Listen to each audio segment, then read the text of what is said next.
Hello, everybody, and welcome to another Thursday. And if it's Thursday, that means that we are running with scissors and we're going to have some fun with paper and ink. Today, especially, we're going to have fun with some watercolor.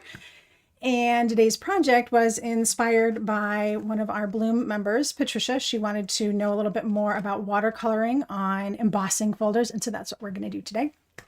So I am kind of going crazy, lots of technical difficulties earlier today, and it all caught up with me. And all of a sudden it was lunchtime and I'm like, oh, I gotta go. Things need to keep on moving today. So, oh my gosh, crazy. Anyway, so good to see all of you, see lots of people chatting it up in the chat. I see lots of new names, and I'm so excited to see some of you have joined Bloom.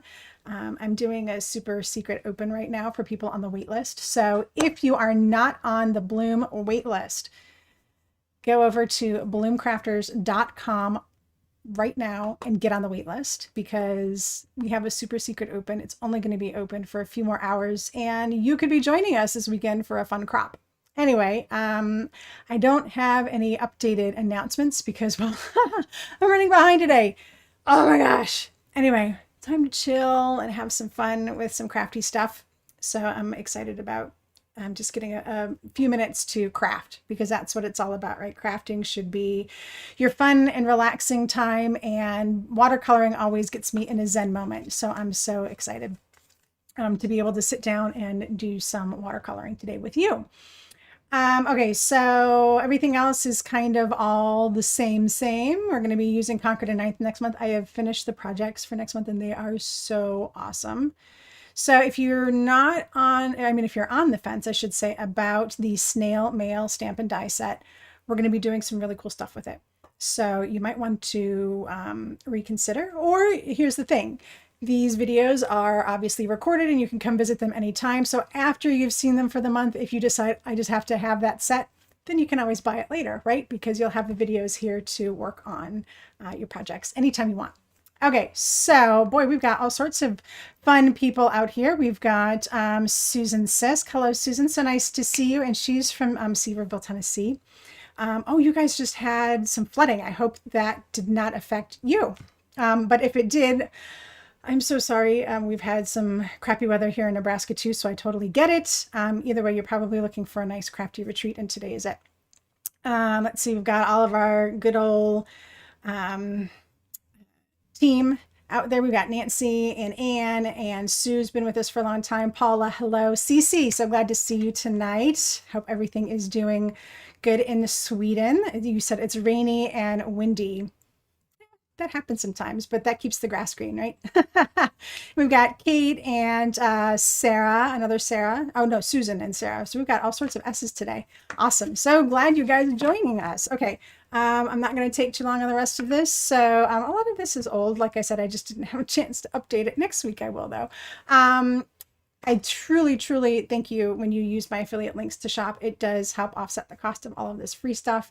It takes time to put together videos and ideas and stuff like that. And if you click on an affiliate link and do some shopping, that gets me a small commission at no additional cost to you. So it's a very easy way for you to say thank you to all of the creators out on YouTube that provide you with all sorts of crafty content, not just me.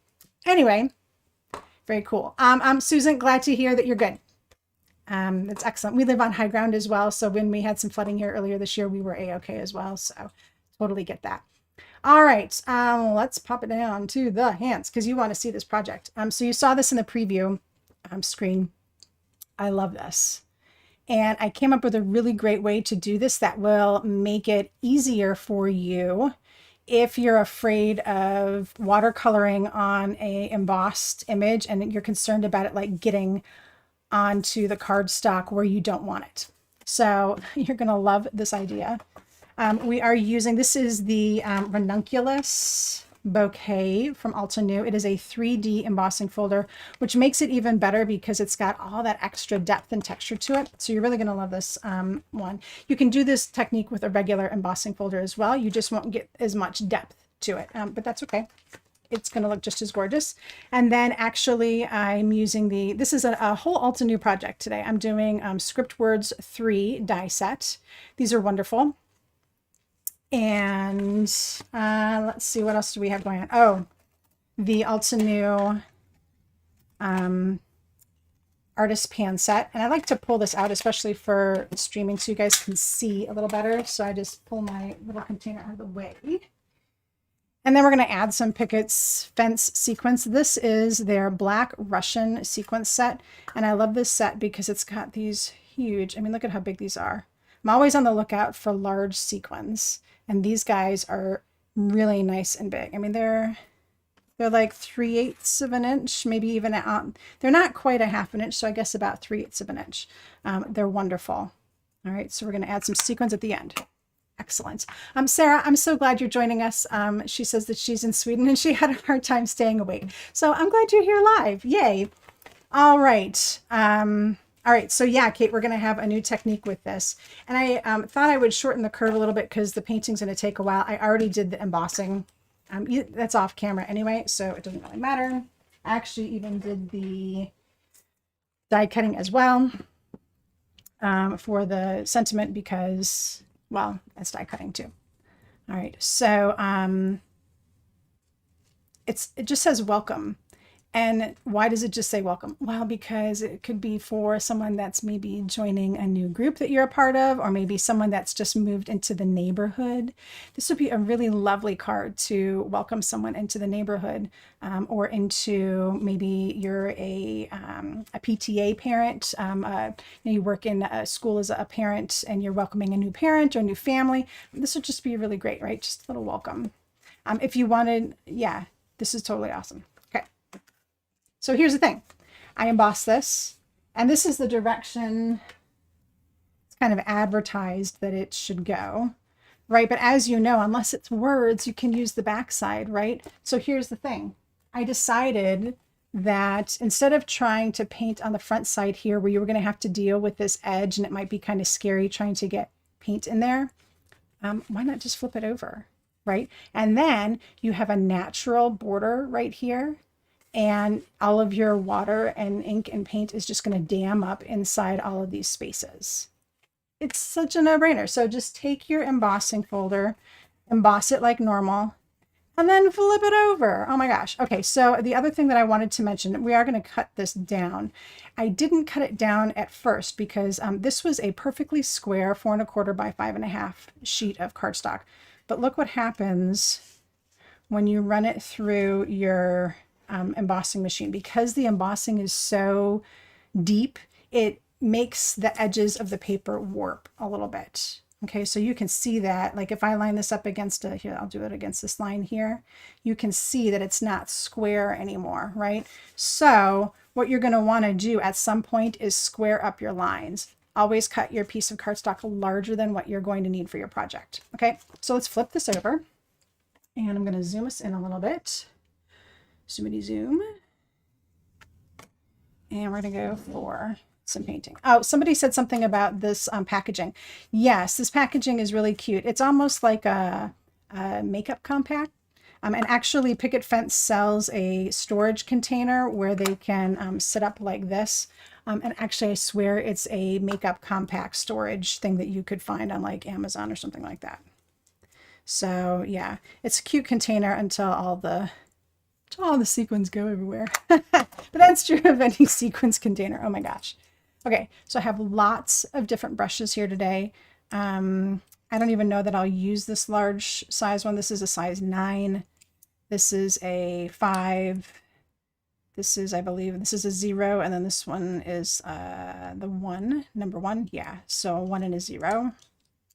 I don't know that I'll use the 9, but sometimes it's nice to just be able to get a large wash in place. Okay, so I've got that with my water, and that's up top here. All right. I also have my little water container here. This is just a little dropper. And I'm going to do a couple different colors here. I'm going to do Red Cosmos, Red Sunset, Cherry Blossom, and Shades of Purple. All of them. I might even do Tea Party. And then on the other side, and I don't remember the names of these colors, and I don't have my swatches out. So on the green side, we're going to do Green Hills, Tropical Forest, Rainforest, and I'm even going to do Fall Harvest. And I'll get Rock Collection for some black splatter later. Okie doke. So remember, we have turned our embossing folder over. And so see, you've got like this nice little edge here, right? And that's going to help you keep your water in place. And just like a lot of other watercoloring, you're going to want to work this in sections. So we're going to start with the ranunculus itself because, well, that's the most bang for your buck there. Okay, so I'm going to do wet on wet, which means I'm just going to fill this whole thing up with water, basically. And then like around my edges here, I just need to be careful around where the leaves are. It will create like a nice little dam for the water, and it's not going to go beyond that, just like regular wet on wet watercoloring. Let's see, let's do, I don't know if that's really a good view or not. Yeah, it might be once we start getting the color in there. We'll see. Let's see. So what did Anne say? Anne says, if you wipe both sides of the card stock lightly with a damp cloth, it helps avoid cracking. Yes. Okay. So this is watercolor paper, and it has a little bit of sponginess to it, right? So that kind of helps with cracking as well. But if you do notice that you have a problem with cracking, yes, Anne's right. You can either wipe it with a damp cloth, or I just spritz mine lightly, as long as I know how it's going to react. A lot of times I just spritz it with my distress sprayer. And just that little bit of dampness will help it mold around the edges. And it works wonders. All right, so we are into all of this water here.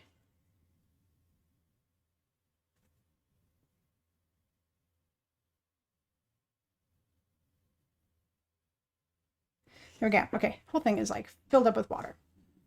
Yeah, so Kate, yeah, it does depend. This folder does like to crack depending on what kind of paper you're using. All right, so I'm actually going to start with the Tea Party. I'm going to turn this around so I know what colors I'm using here. And I have a palette over here. And I don't know if I'm going to stay on this view or not, because I don't know that is the side view giving you guys anything better, or do you want more of a full view of what I'm doing from above? Let me know. Also in this view, I don't have my base either, so, you know. All right, so this is Tea Party. It's kind of an orangish red.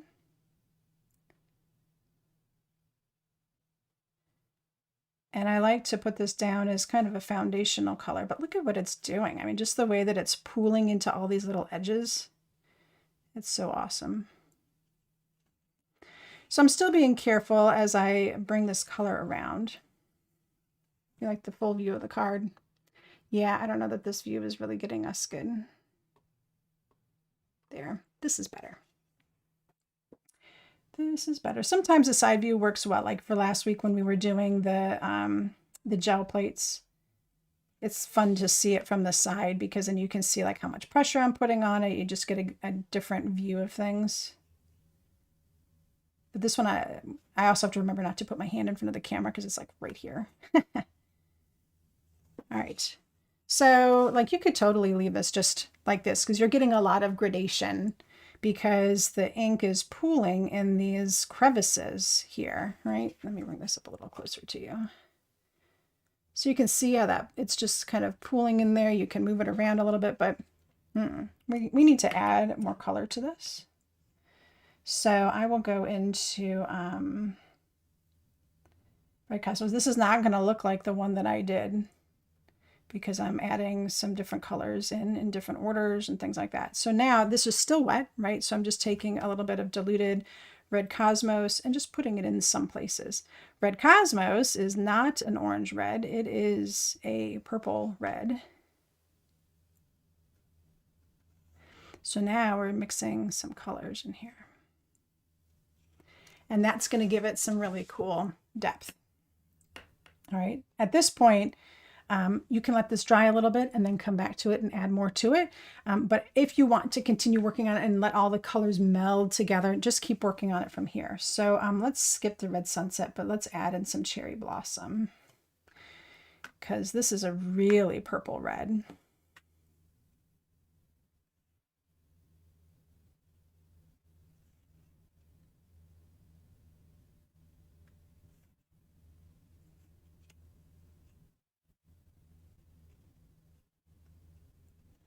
And I have like this pool of water down here that's like all of those colors blended together.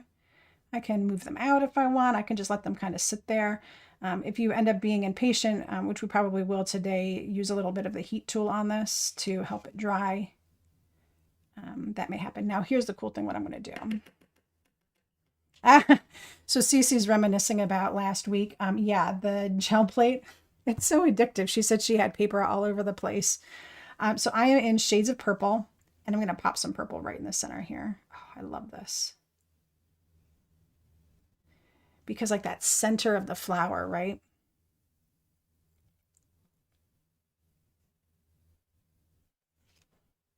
And then if I want to get a little bit like over here by where that leaf is, I can do that too.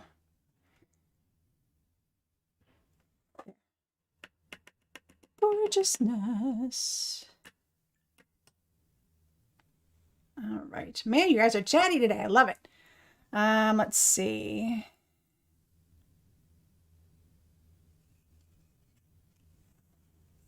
Okay, so now that I've got the flower, this is basically done. I might come back to it a little bit, but probably not. I want some of this lightness to happen in here. Again, I can move some of this water that's decided to kind of pool here up into these spaces. There we go. Okay, so now I need to get a smaller brush. We're going to do these little berries here and the berries here. So here's the other reason why this is really great that we flipped this over, because these berries are, now they're concave, like little cups. I can come in here and just drop in beads of water. I mean, this makes it super, super easy.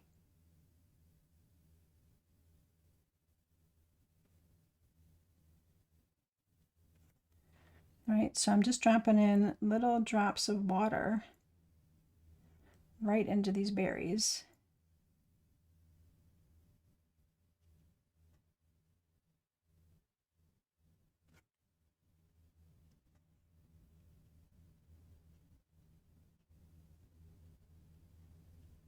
All right, so I have drops of water in all these little berries. And the color I'm going to use on these is, I'm going to use the Tea Party, because it's more of like a traditional red. And look, I just have to drop it in there. Maybe move it around just a little bit to let the drop of water that's already in there kind of take hold and move it around. Now, this is not a perfect science. You are going to get a little bit maybe of paint coming over the edge. It just depends on what size brush you're using, how neat you're trying to be about it. In the end, we're going to do some splatter on here, so that's going to help cover some of that up.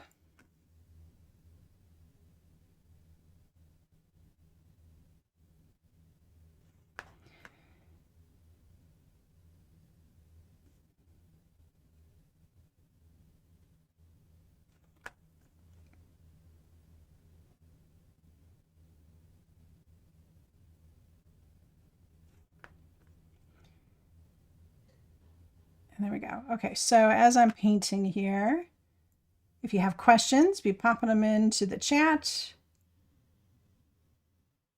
If you're not a member of our Bloom community yet and you are interested in hearing more about that, ask questions. There's a lot of Bloom members that are watching right now that would be happy to chime in, I'm sure, or, you know, obviously I can answer questions as we go.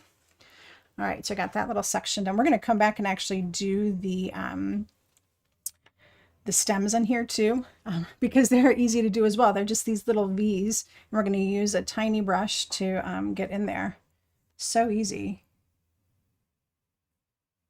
All right, so since I'm working on these berries, I'm just going to go around and do all of them. It's kind of easy to work that way. Find all of one thing that you want to paint and just do it all together so that way you don't miss it.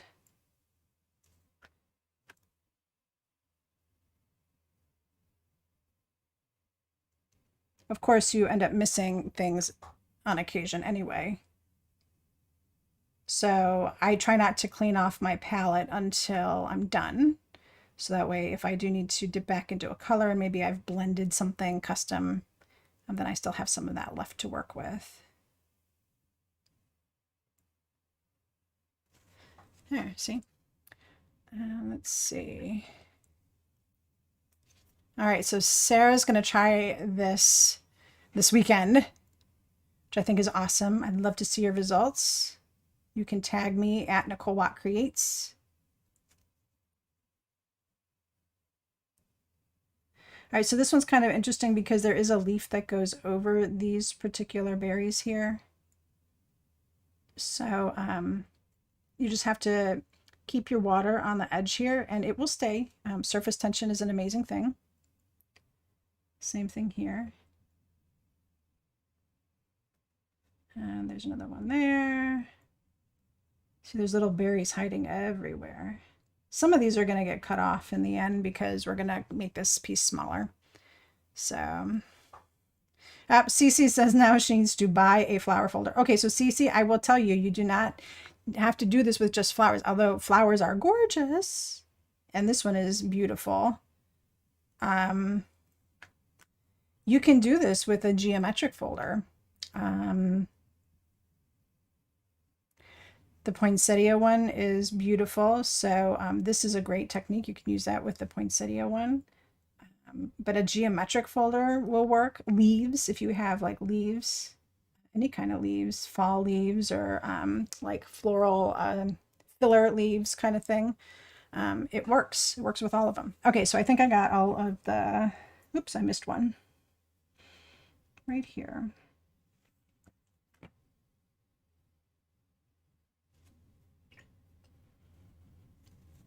Okay, so let's see, what else? So you see how this is drying now? What I might do is, again, move this water that's left in here and just kind of spread it around. It's going to do two things for us. One, it's going to help this area dry. And then it's going to fill in some of those crevices and give us some more depth. All right, so that's the hard thing about the ranunculus is that it really likes to kind of crater in. So, Teresa, you're so funny. Teresa says, are there things other than flowers for her? Not so much. I love it, Teresa. At least you know what you like. You are camp flower all the way. All right. So let's see. Oh, I missed another one. See your eyeball. You move things around and your eyeball catches different angles.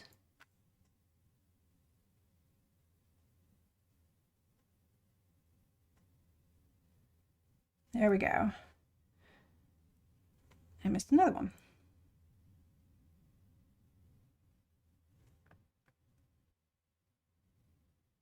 There. Now maybe that's it. Okay, so now we have moved on from, we got all of our red done basically. So let's flip over to green. All right, so green is kind of a funny color because a lot of times you're like, oh, I like this green hills shade, but it's not really what leaves look like. I mean, they're not just this kind of funky Kelly green color, right? So I usually like to mix my greens together. So I've got Green Hills, and this is Tropical Forest. Tropical Forest is more of a, like you could get away with just using this. And then there's Rainforest, which is lighter. But I really like to mix in yellows, so Fall Harvest. And sometimes you need a little bit of black.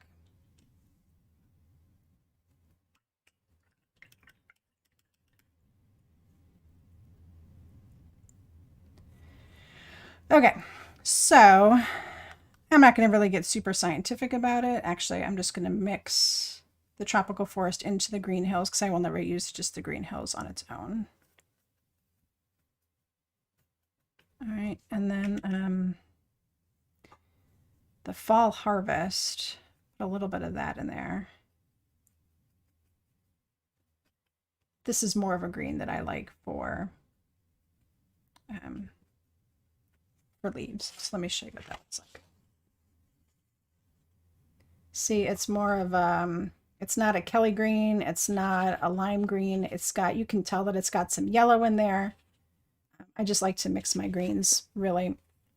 And we're even going to mix them as we get them onto the leaf as well. Oh, Anne said she didn't get this folder because she didn't like the layout, but she likes it the reverse way. Yeah, that happens sometimes.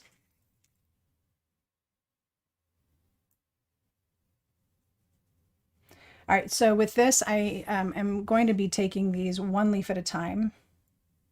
Again, we're doing wet on wet.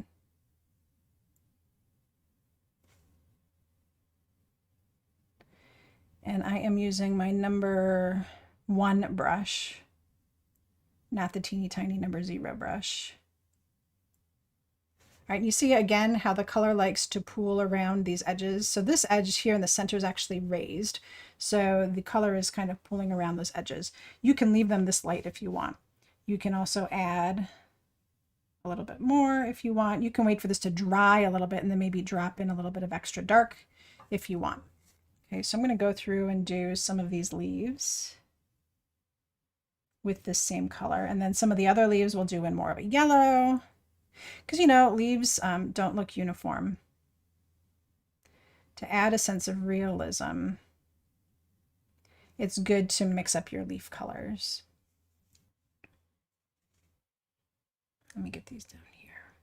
Okay, so here I'm going to bump up a little bit against this red.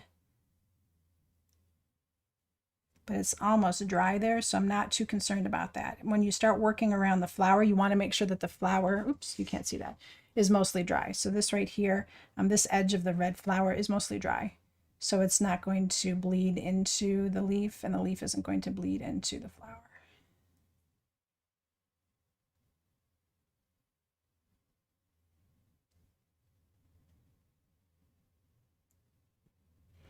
All right, but there's some other places,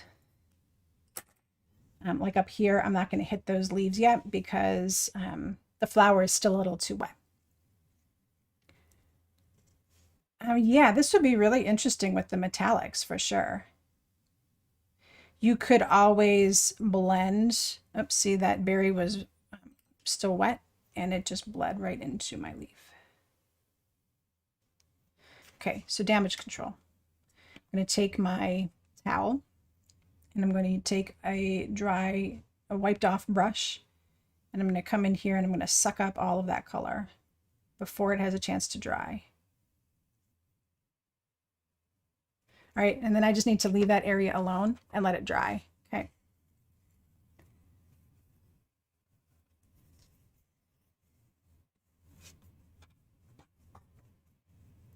Okay, so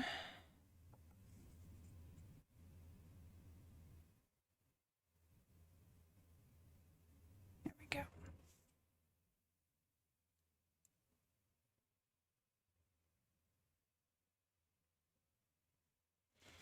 So what kind of craft projects do you guys have coming up for the weekend? Are you going to be crafting, or are you going to be doing something else?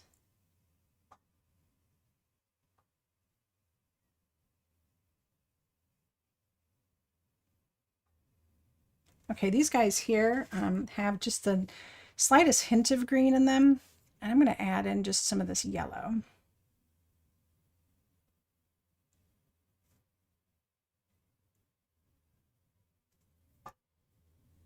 Kind of like fall.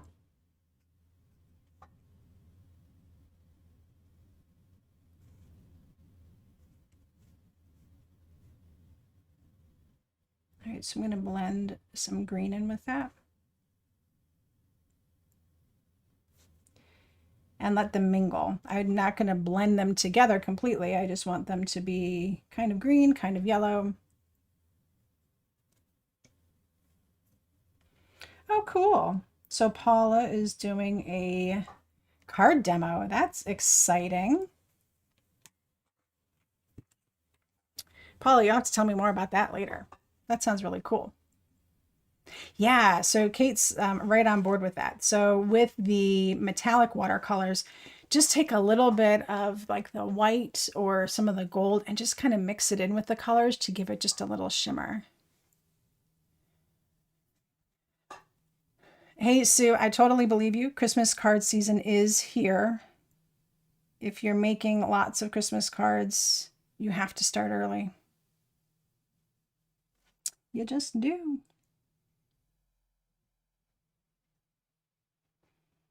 Because no one wants to be making Christmas cards like November 30th and like feeling like you're under the gun. You kind of want to have them in the mail by then already if you can.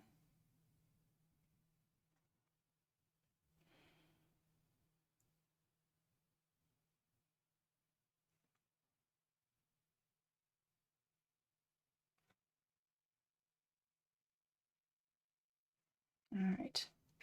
So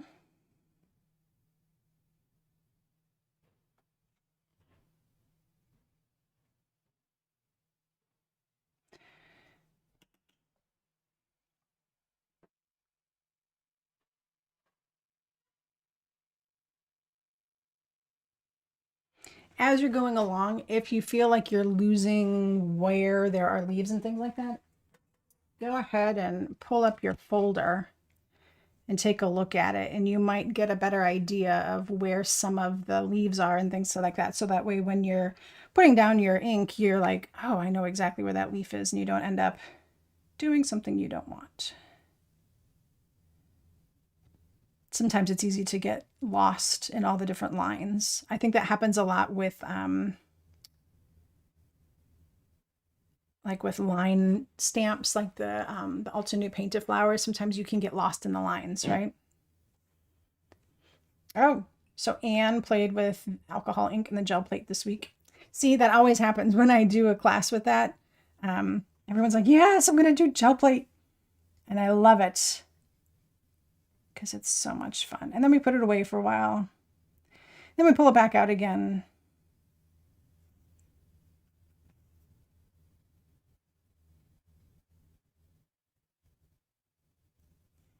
All right, so there is a flower. Gonna mix up some yellow and some green, like I get a different kind of color going on here, more of an olivey color. It looks different in real life than it does on screen.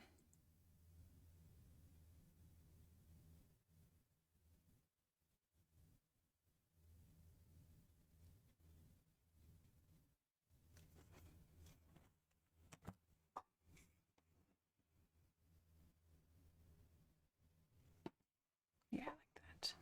I'm trying to figure out this space in here. Oh yes, it's this leaf right here.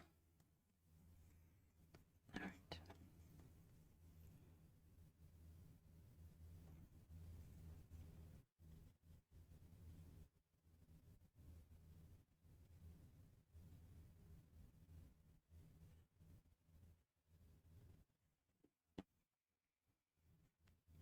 And I think this bit right here is actually part of the flower that I missed. So see, I didn't get rid of my paint yet.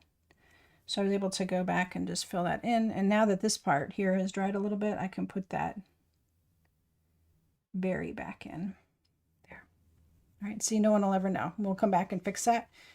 and it'll be no problem. Okay, so at this point, I'm getting into smaller leaves, so I might find it best to go to my even smaller paintbrush. This is my number 0 paintbrush.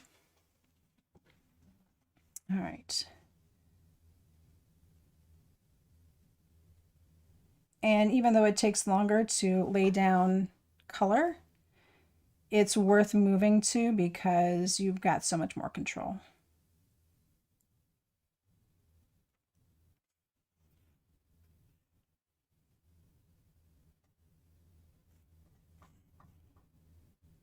See, I can come in at this angle. I can really get in all the spaces.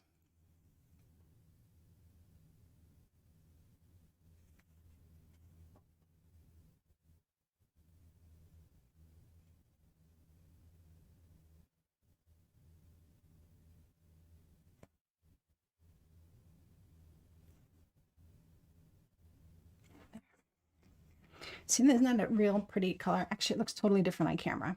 So in person, this is more of a yellow than a green. Don't know why the camera doesn't like it, but it's really pretty.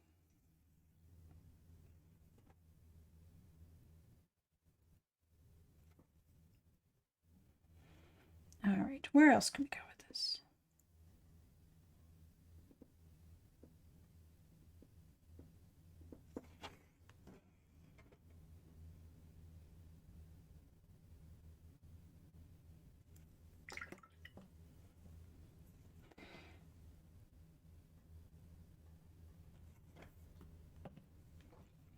Yeah, you really have to mix up the colors. Otherwise, like I said, it just all ends up looking same, and we really don't want that. It's the same as the flower, like we didn't leave it to one color, right? I added a whole bunch of different colors in there.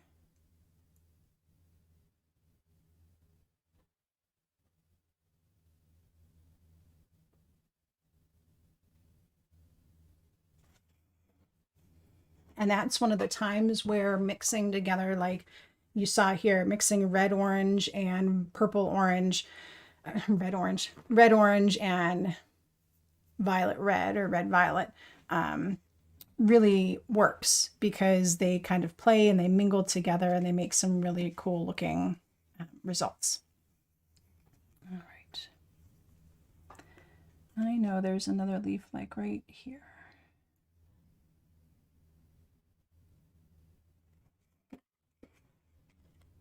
Maybe that's just, there we go. I know you guys love seeing the top of my head. All right, let's take this green here and add just the littlest bit of black to it.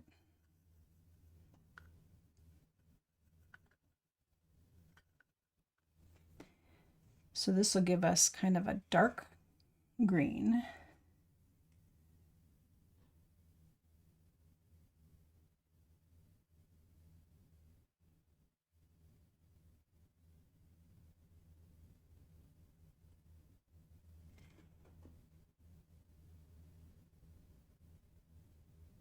Okay, so like I said, we are going to do some splatter on here, and that is going to help us to kind of cover up any little overpainting that happens, any outside of the lines that happens, because that's going to happen with this technique. And otherwise, you really have to like get on your magnifying glasses and your teeny tiny paintbrush and really take your time, which you can do. You can totally do that. But if you're not in the mood to do that, this way works.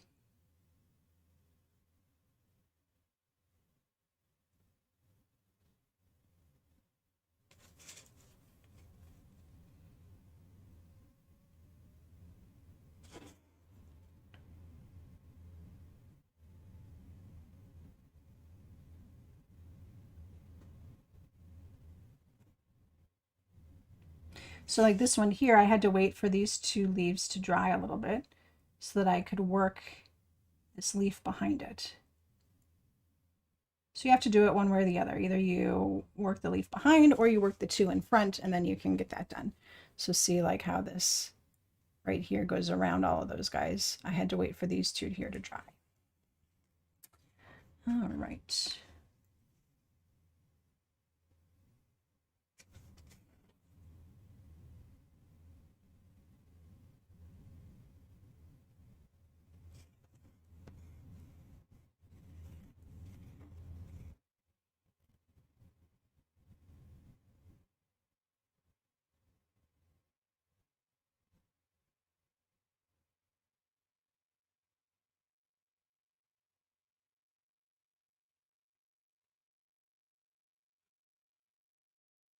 Almost done with these guys.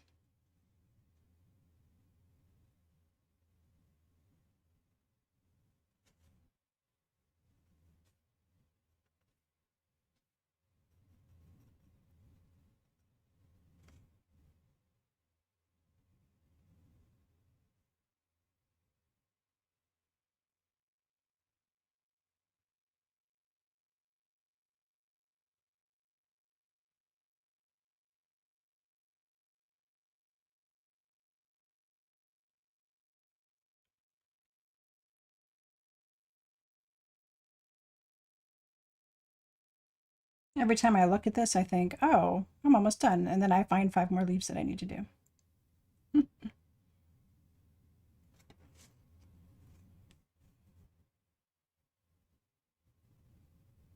I think that was a berry, but now it's a leaf.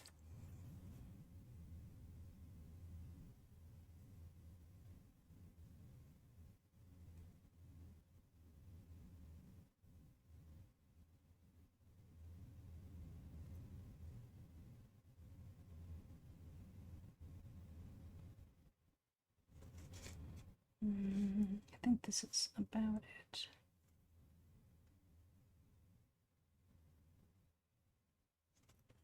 All right, this guy here.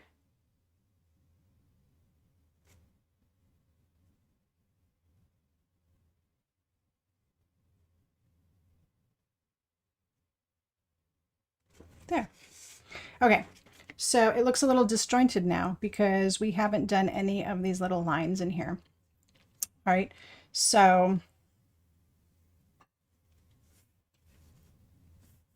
what we're going to do is take the number 0 and water down some of this kind of dark color that I have here. And this number 0 brush actually fits right in the lines. So you just need to, excuse me, you just need to take your time.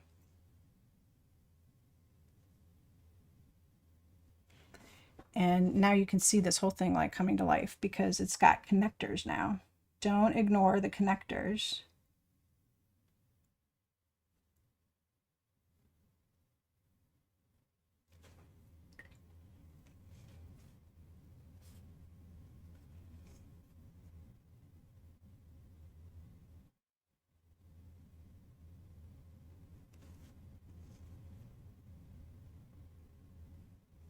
These can all be done in the same color.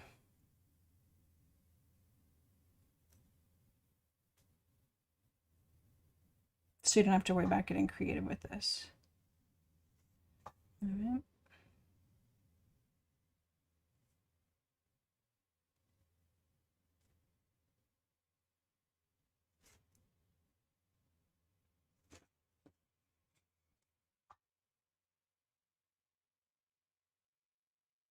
Oh, I forgot there's this little bunch of something there.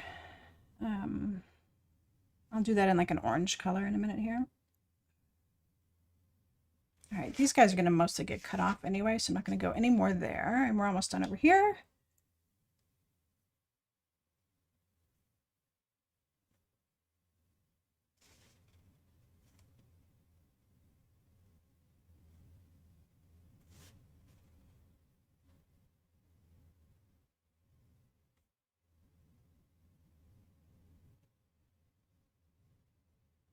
There.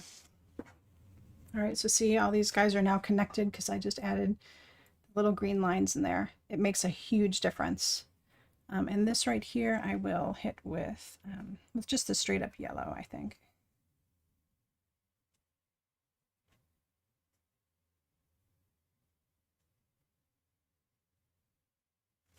Yeah.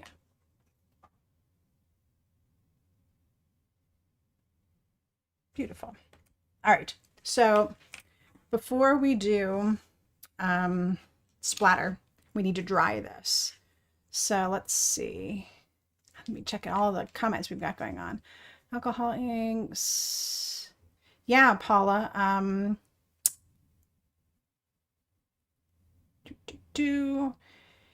Yep, Paula, you can post on Instagram, Facebook. I'm posting Bloom.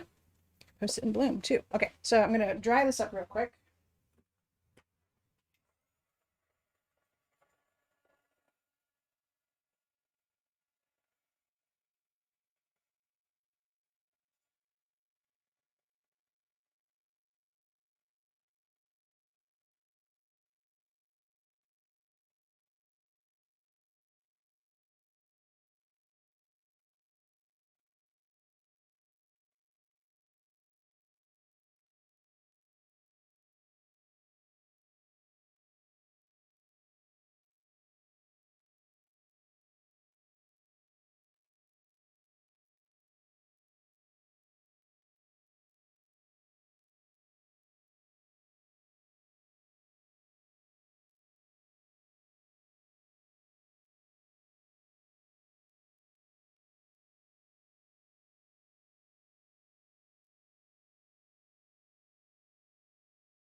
All right. So yeah, Paula, the hint of purple is just totally effective. Teresa says I need to frame it. I already have one. Okay, so why did we dry this first? We dried it first because if you're going to do splatter, you don't want the splatter to blend into the ink, right? You want the splatter to sit in nice little circles on top like this, right? If you don't, see how some of this black got kind of smushy in here? That's because when I did this, my flower was still wet and I didn't know it, and the ink bloomed in there, okay? You don't want that to happen. You want to get these nice, perfect little circles everywhere. Okay, so let me grab, I guess I don't need to, but this is helpful. This is just so I can pick it up and move it out of the way when we're done. Makes it easier for cleanup. Okay, so I am going to use my number 5 here because this gets me some good sized splatter. Move a couple things out of the way because, you know, splatter likes to go everywhere. Okay, so on my tray, I still have reds and I still have blacks. I'm going to pick up, this is Cherry Blossom. Okay, so Cherry Blossom. Get some water in there. Get your brush nice and juicy. Okay, I'm going to hold it about, this is about 3 or 4 inches away. Okay, so not too close, not too far away. Tilt it and just tap the brush. Okay, so I'm going to get some red on here. And that's not giving me a lot of contrast, but what this is doing is kind of helping to play with those, the berries a little bit, right? In between, I need to dry because if a black blob hits a red blob, they're going to kind of join together, right?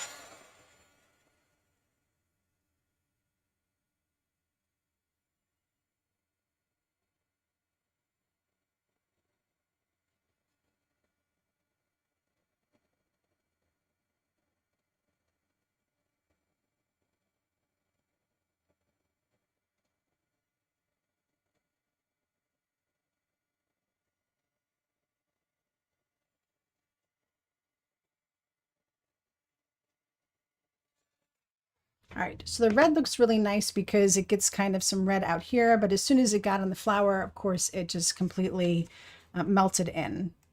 There we go. All right, so we have to do some black. So again, I've got black here, even though it's got that little bit of green in there, that's all right. water it down just a little bit. Again, holding it about 4 inches away, angling it down, and tap, tap. You want your taps to be kind of gentle. Otherwise, you'll end up with like the splatters that they have direction to them instead of being just circular. I really want some splatter right here. There. There. All right. Again, need to dry.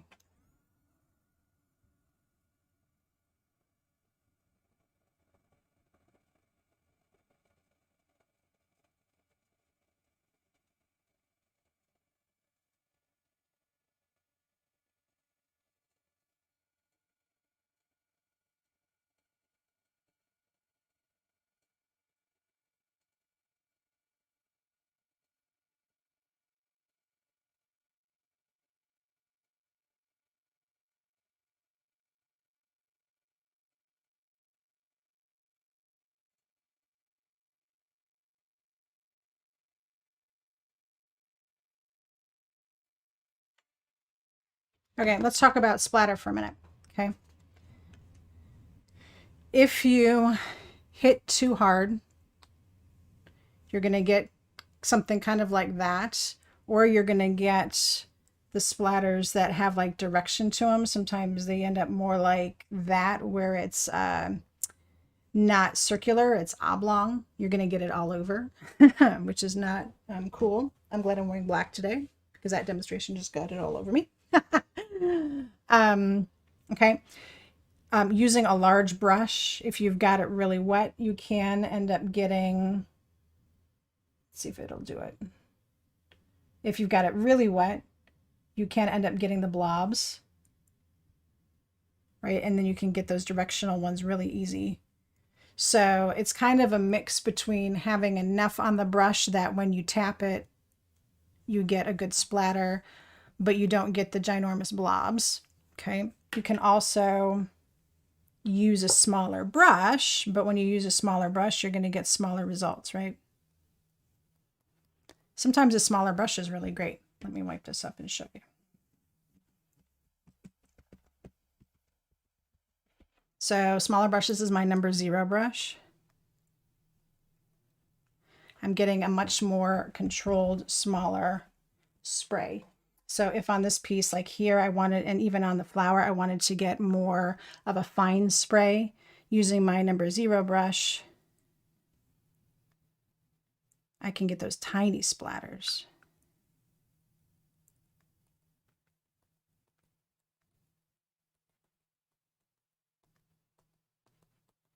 Okay, so the size of splatter matters, or the size of the brush definitely matters. Yeah. Okay, so Becca, this is a Sizzix heat tool. This is for embossing folders. It has a high and a low setting on it.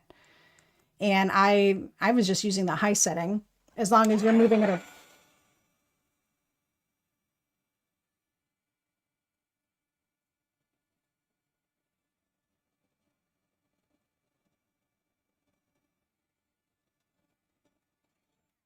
So as long as you're not letting it sit for too long in one place, it's not going to scorch your paper. Or you could always use it on the low setting. All right. The low setting is really great for vellum. And I use that a lot when I'm doing my heat embossing with vellum too. Okay, so here we go. This is basically done. Clean up my space just a little bit for any splatter that's left over. Okay, I'm going to go cut this down and move my paint out of the way.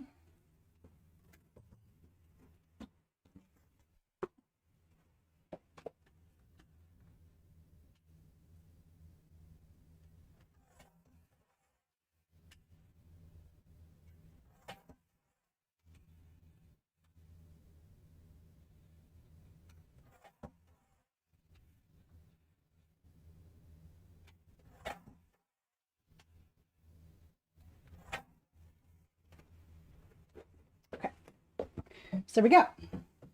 I cut this down to 5 by 3 3/4. Got a piece of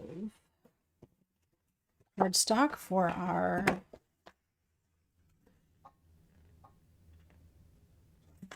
back or our base. Okay, so I wanted to make this a little more exciting, so I've got my corner chomper here, and I want to do, you just open this up, and I want to do just this little corner right here. So I'm doing a 3/8 corner. There we go, beautiful. If you feel like your corner is just a little edgy there, you can take a piece of sandpaper and just clean up your edge a little bit. All right, so now this can go on to our card base. Card's almost done, which is good because we're almost at time. With the gluing on here, I like to make sure I'm getting it like right up to the edges really good. And then gluing it all over. Because remember, this embossed bit in the center here is really raised. And we want to make sure that we get good adhesion. All right. So we will get our top lined up here because this is our this is the easiest place to kind of square everything up. And then as I come down the side, make sure that my line is staying in place here, and that looks really good.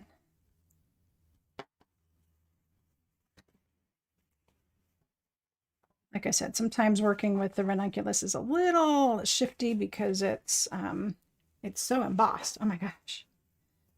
There we go. Yeah, corner punching only one corner. That is like a classic, very classic look. All right, so there we go. And I'm not going to punch the corner of the card itself. I'm just leaving the card, that one layer punched. Okay, so, and Sue, you're going to love this next step. Okay, so I've got my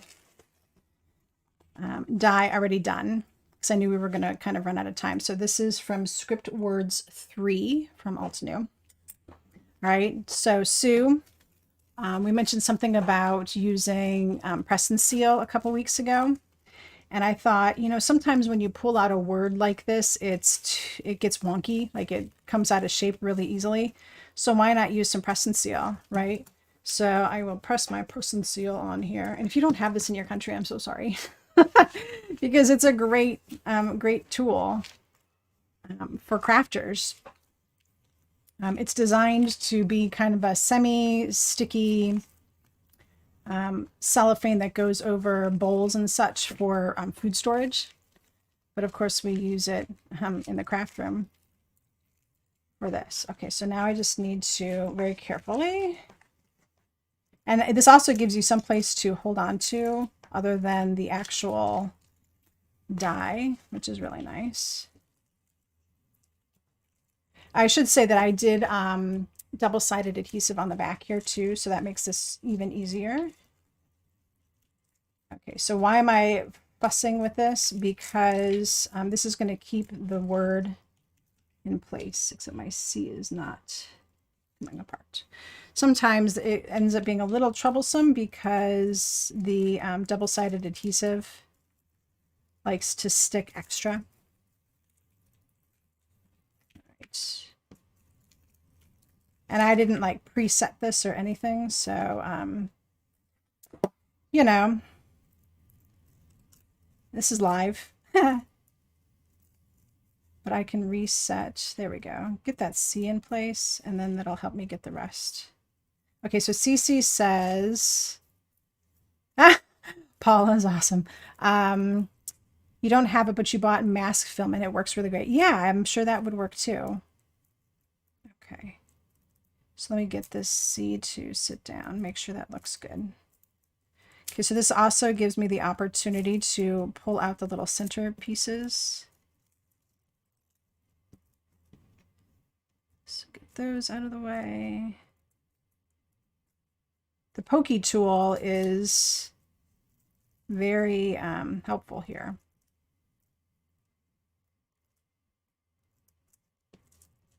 Otherwise, I'll end up with like umlauts over my E here.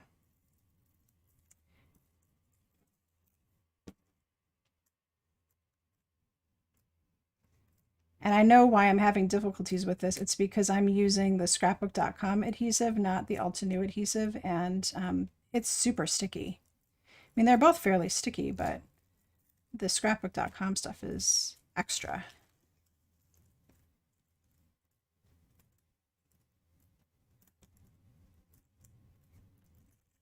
All right, I should be able to pull those off later. Okay. So I have this little strip of vellum. And in essence, this is how it should have worked, which it didn't. If I had done it, see, it's sticking to my finger. Why are you sticking to my finger? But here's the thing. We can take it off and try this again. Everything's sticking now. Come on, guys. Okay. Now that I have it like separated from everything on the paper, you can actually put it back in kind of lightly. This happens. I mean, this happens to everybody, right? Like you have a moment and you feel like you've got two wrong feet. I won't say two left feet because I'm left-handed. But you know.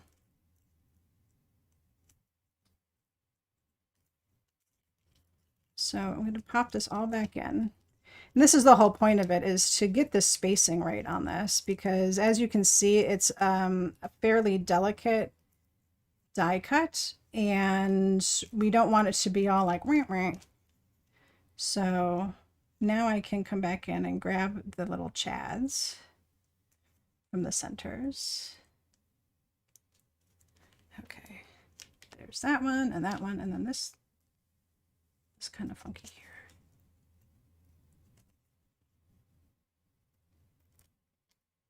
There. Okay. Now see, we can try this again. Yeah, extra sticky, extra. But now that it's been stuck in and stuck out and whatever, we can try that again. And also the press and seal loses its stick too. So sometimes that's a problem. But see, like how I already had it pulled apart, it's much easier to just kind of pull it apart, put it back in the die, and then do that. So, I mean, that's how it's supposed to work, right? So now my words have not unraveled. Stay there. And then I can take this little piece here. Oh, you know what? I don't think I have this cut down. Let me make sure this is the right length. This needs to be 3 and 3/4.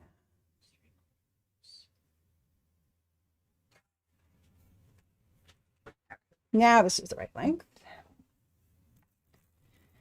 See, now I can take my word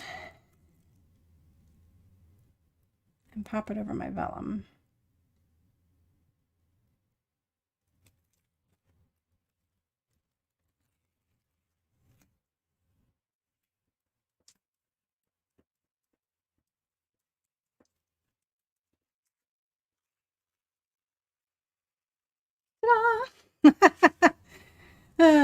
I know it seems like it was a pain, but it's totally worth it because look at how great that looks. Oh my gosh. Practice. I have to admit, this is like only the second time I've tried doing that. So that's something that I need to practice. So now that I've got it on here, I just need to add glue to the vellum, and I'm only adding it where the words are. It doesn't need to be across the whole vellum. And then I can take my tweezers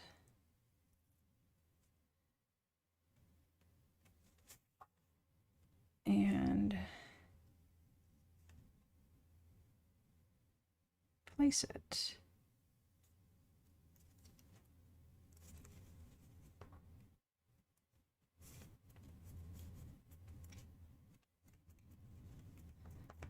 And there we go. Gorgeous. All right. We just need to add some sequins. And like I said, I love the giant sequins on this. So we're going to do like a giant one here, and then a small one here in the flower, and then one over here. So a triangle that's kind of offset because we've got so much going on over here. I kind of wanted to extend that a little bit. So the big one, just blam that right on there. I love that. And it matches with the splatter. It looks so fabulous. All right. And a little one right there. And let's find a medium one here.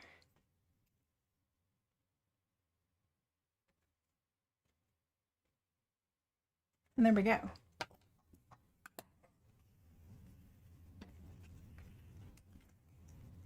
Awesome, right? Oh my gosh. You guys are going to love trying this. Like I said, you don't have to do, which one am I looking for? That's not the one I wanted. There it is. So you don't have to use this embossing folder. You can use any floral embossing folder. You can use any geometric embossing folder. The trick is to just flip it over and use the side that has the wells. So that way you can have a little bit more success with your painting. So there you go, guys. See, I have two now, Teresa. So I can send one and I can save one, or I can send both. Maybe if I had Teresa's address. Anyway, it's a really fun technique. So this is our last day with embossing folders. Next week, we will go off into Conquered and Ninth World and have some fun with snail mail. I know you're going to really enjoy the projects from that. Some traditional, some out of the box, some using scraps. So I think we're going to have a lot of fun with that one. And not all of them have the snail on it, and not all of them have the mail on it. So I think you'll really enjoy them. Anyway, guys, we are done for today. So I thank you so much for spending some time with me. If you love today's video, don't forget to give it a thumbs up on the way out. If you're not subscribed to my channel, I'd love to see you subscribe.